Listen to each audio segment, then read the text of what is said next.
देवियां देवता ये भेष बदल बदल करके आते हैं प्रभु श्री राम के दर्शन करने के लिए।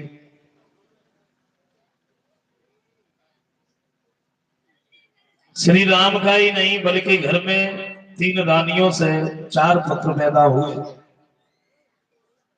अब तो महाराज दशरथ के खुशी का और ठिकाना नहीं रहा। सोच रहे काम एक बच्चे को तरस रहे थे, आज हमारे घर में 4 बालक हैं। 6 दिन के बाद में भाइयों की छठी हुई, फिर इनके नाम रखवाए गए। कौशल्या के राम, कैकेयी के भरत, सुमित्रा के लक्ष्मण और शत्रुघ्न।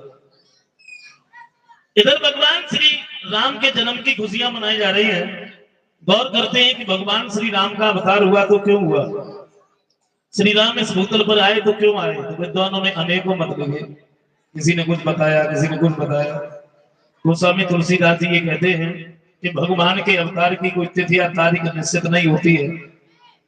ये निश्चित नहीं होता है किसी दिन को आएंगे, इसी तिथि को आएंगे। तो कहते हैं क्या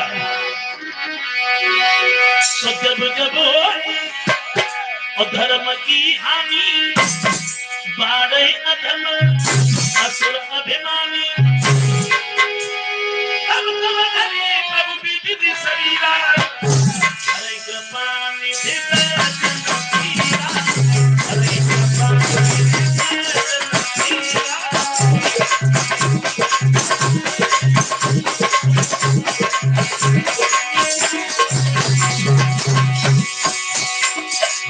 गोस्वामी तुलसीदास जी कहते हैं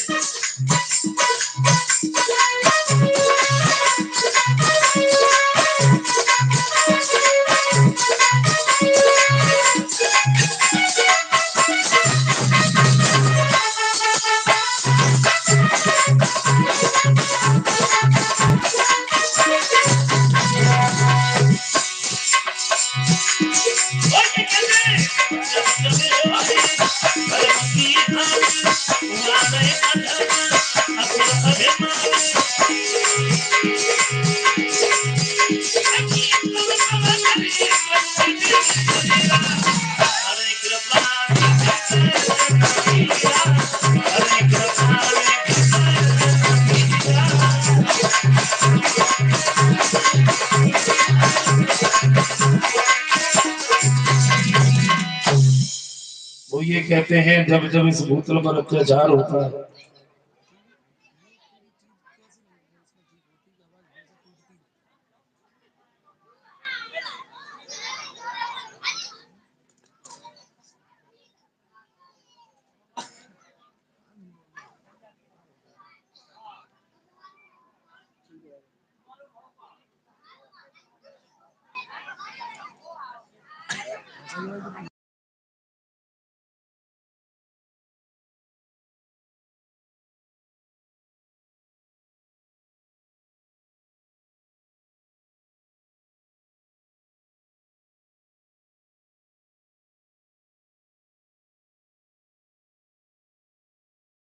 भूतल पर अत्याचार होता है, पापियों की संख्या बढ़ जाती है, तो फिर भगवान को आना पड़ता है।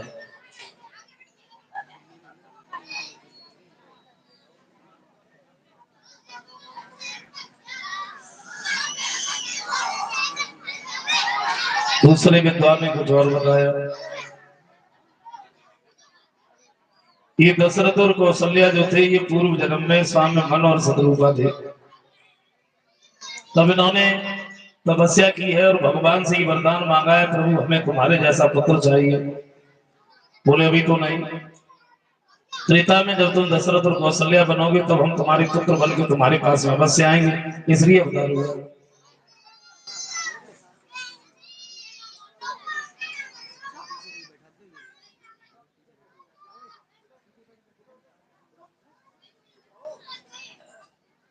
तीसरे विद्वान ने ये बताया अवतार इसलिए नहीं हुआ, फिर ये ऋषि नारद ने भगवान को श्राप दिया था। अब नारद ने नारायण भगवान को श्राप क्यों दे दिया कि वो नारद तो हमेशा नारायण नारायण ही कहते रहते थे, फिर श्राप काय को दे दिया। अति संक्षेप में गौर करके एक बार ऋषि नारद हिमालय पर्वत पर घूमने के लिए गए। क्या देखा, बड़ी सुंदर जगह है, बड़े सुंदर वृक्ष हैं, पुष्प ढूंढ रहे हैं। तो इससे नारद के दिमाग में एक बात आई है, हम यहाँ बैठ करके तपस्या करें। तो नारद ने तप किया, तो इतना घोर तप किया, इंद्र ने एक बात सोची, हमें ऐसा लगता है नारद मेरा सिंहासन लेना चाहते हैं, इसलिए तपस्या कर रहे हैं। तो गोस्वामी तुलसीदास जी कहते हैं क्या,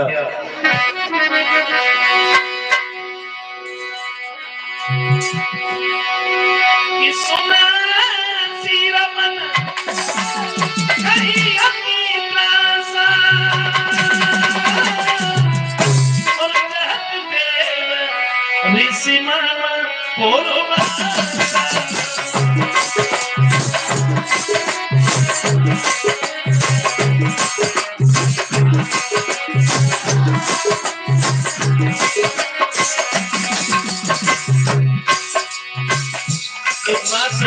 नारद मेरा सिंहासन लेना चाहते हैं। तो गोस्वामी तुलसीदास जी कहते हैं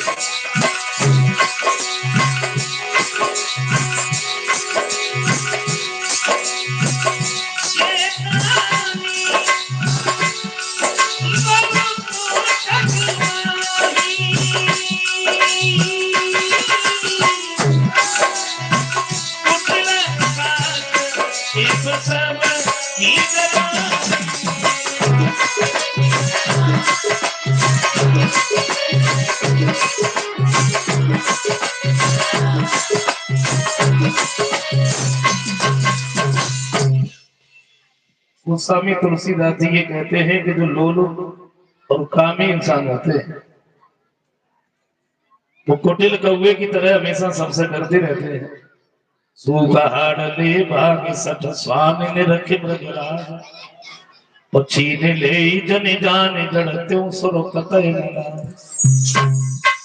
वो ये कहते हैं कुत्ता जब सूखी हड्डी को चबाता है वो जगह पर शेर आ जाता है, तो वो कुत्ता जो है शेर को देख करके अपनी सूखी हड्डी लेके इस तरीके से भागता है, नहीं शेर उसकी सूखी हड्डी छीने।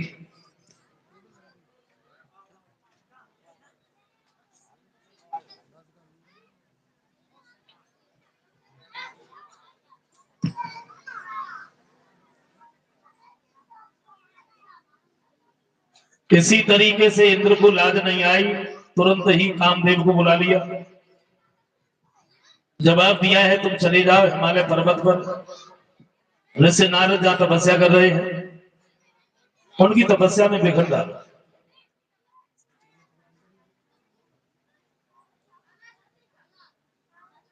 कामदेव जब हिमालय पर्वत पर आए हैं, ऋषि नारद जहां पर तपस्या कर लीन थे, काम ने अपनी सारी लीला दिखाई,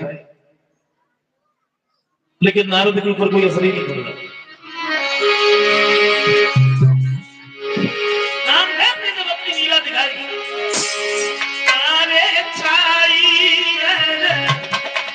बाबार पर्वत के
कामदेव ने जब लीला दिखाई है,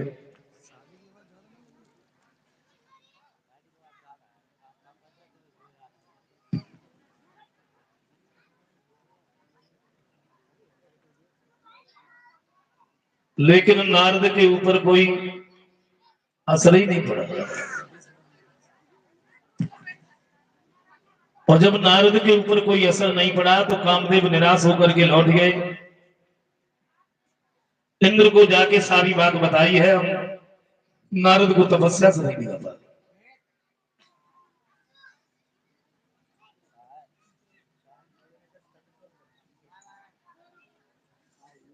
लेकिन इधर नारद की जब आंख खुली तो बड़ा अभिमान हो गया। अभिमान क्या हो गया? अभिमान ये हो गया, अब मेरे समान दुनिया में कोई महात्मा है ही नहीं, मैंने तो कामदेव को जीत लिया, मैं तो बाल ब्रह्मचारी हो गया अभिमान। और इसी अभिमान को लेकर नारद कैलाश पर्वत पर पहुंच गए, भोले बाबा के नजदीक। और भगवान शंकर ने देखा, पूछ लिया, कहो नारद बड़े दिन में आए, कहां रहे अभी तक? नारद कहते, प्रभु तुम्हें नहीं मालूम? नहीं तो? बोले, मैं हिमालय पर्वत पर तपस्या कर रहा था, अब मेरे समान दुनिया में कोई महात्मा है ही नहीं। क्यों? क्योंकि मैंने कामदेव को जीत लिया, मैं बाल ब्रह्मचारी हूं। भोले बाबा कहते, देखो नारद, जब बात तुमने हमसे कही सो गई, लेकिन ब्रह्मा जी से जाके मत गई हो। नारद ने तत्काल ही बीड़ा उठाया, ब्रह्मा जी के नजदीक पहुंच गए और वही बात ब्रह्मा जी ने समझाई। बोले, हमसे कहा सुबह, लेकिन कहीं विष्णु से जाके नहीं कहना। नारद बोले, क्यों नहीं कहेंगे? मैंने कहा कोई चोरी की है, कोई कत्ल किया है? मैंने कामदेव को जीता, मैं बाल ब्रह्मचारी हूं। वैसे थोड़ी बहुत देर और बैठते नारद, लेकिन फिर बिल्कुल नहीं बैठे। तत्काल विष्णु भगवान के नजदीक पहुंच गए और भगवान ने जब चेहरा की तरफ देखा तो देखते ही समझ गए, इन्हें अभिमान हो गया, फिर भी बैठने के लिए कह दिया। अच्छा, भगवान कुछ बोल पाते उससे पहले नारद ने अपना बोलना शुरू कर दिया। बोले, प्रभु तुम्हें कुछ मालूम है क्या? मैं हिमालय पर्वत पर तपस्या कर रहा था। अच्छी बात है, लेकिन एक बात नहीं मालूम होगी। कौन सी? अब मेरे समान दुनिया में कोई महात्मा है नहीं। क्यों? क्योंकि मैंने कामदेव को जीत लिया, मैं बाल ब्रह्मचारी हूं। भगवान कहते, देखो नारद, महात्माओं के लिए कामदेव जीतना कोई बड़ी बात नहीं होती है, तो तुमने जीत लिया तो तुम कहते काहे? लेकिन नारद अपनी रटना लगाए रहे। तो भगवान पहले समझाते रहे कि समझाने से नहीं माने। तो एक बात सोची है, इन्हें अभिमान है और भक्तों का अभिमान दूर करना ही मेरा काम है। अब हमें वो करना चाहिए जिससे नारद का अभिमान दूर हो जाए। तो अपनी माया के द्वारा भगवान ने क्या किया, एक बड़ा सुंदर नगर बसाया, बड़ी सुंदर महल है, दरवाजे दरवाजे पर कलश सुशोभित है, बंधन बार बंधी है, केला के खम्भ लगे हैं, गलियों में इत्र छिड़के हुए।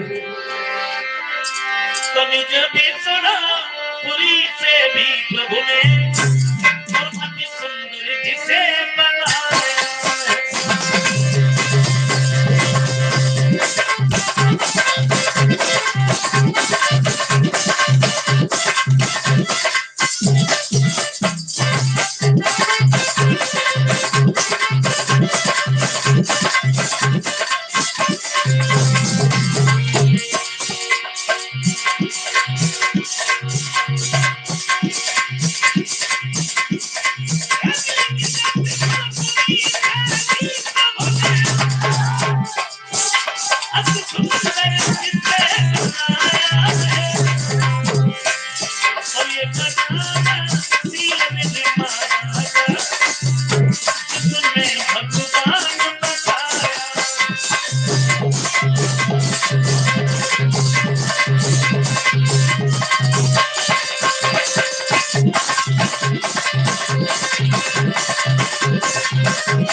सुंदर सा नगर है, सुंदर से नगर में शीलनिधि नाम के राजा है और शीलनिधि के घर में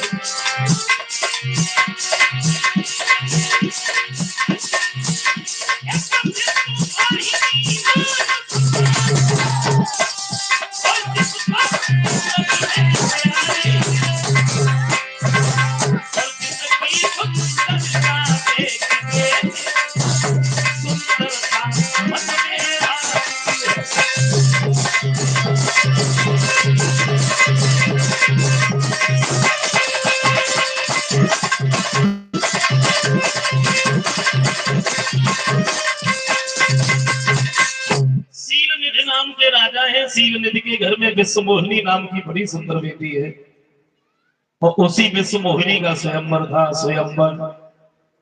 जैसे नारद उस नगर से निकले, सुंदर नगर देखा तो एक नगर निवासी से पूछ लिया, बोले भैया नगर देखने में तो बड़ा अच्छा लग रहा है,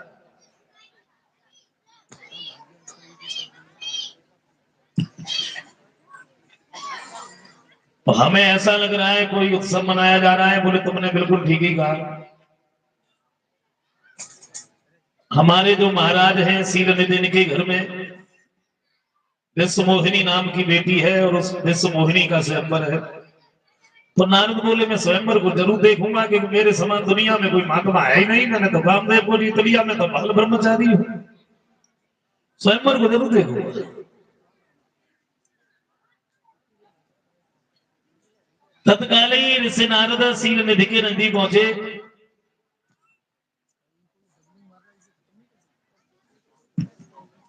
सील निधि ने जैसे ही देखा, बड़े सुंदर से आसन पर बैठा दिया, आइए महाराज, मेरा तो बहुत बड़ा सौभाग्य आज आप हमारे दरवाजे पे आए। तो नारद कहते क्या ऐसा वैसा महात्मा समझते, मैं क्या दरवाजे दरवाजे पर भागता फिरता हूं? तुम्हें नहीं मालूम मेरे समान दुनिया में कोई महात्मा नहीं है, मैंने कामदेव को जीत लिया, मैं तो बाल ब्रह्मचारी हूँ। सिंह ने भी कहते महाराज हमने कब कहा तुमने कामदेव को नहीं जीता, मैंने तो इसलिए कहा आप बड़े अच्छे समय पर आए, मेरी बेटी का स्वयंवर है, आप आई गए हैं तो बता दीजिए आचार विचार कैसे रहेंगे, आगे चल के क्या करेंगे, इसके साथ में शादी होगी, वो लड़का कैसा होगा। तो नारद कहते कहा है तुम्हारी बेटी, बुलाओ। बुलाइए, क्योंकि मेरे समान कोई महात्मा है नहीं, बुलाओ। सील निधि ने विश्व मोहिनी को बुलाया, और भगवान की लीला थी विश्व मोहिनी देखने में इतनी सुंदर, ऐसे नारद ने जैसे ही दूर से विश्व मोहिनी को देखा तो देखते ही रह गए,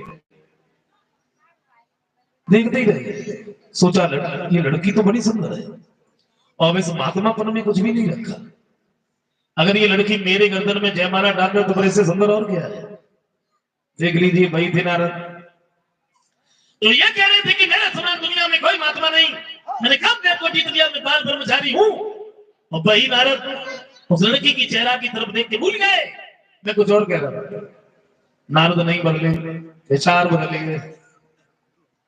अब लड़की का हाथ अपने हाथ में पकड़ा, अब हाथ की तरफ नहीं देख रहे, चेहरा की तरफ देख रहे। वो स्वामी तुलसीदास जी समझाते,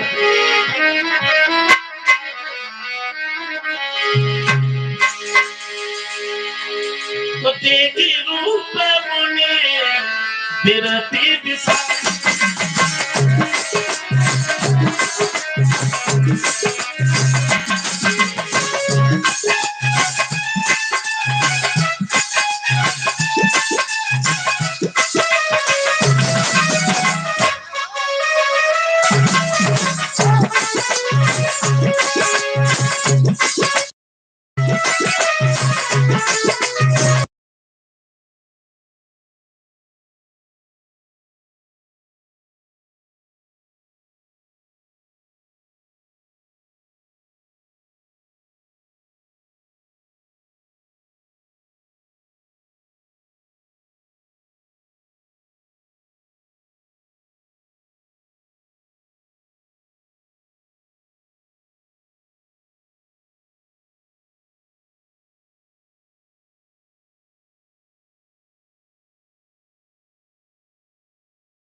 जरूरत पड़ेगी।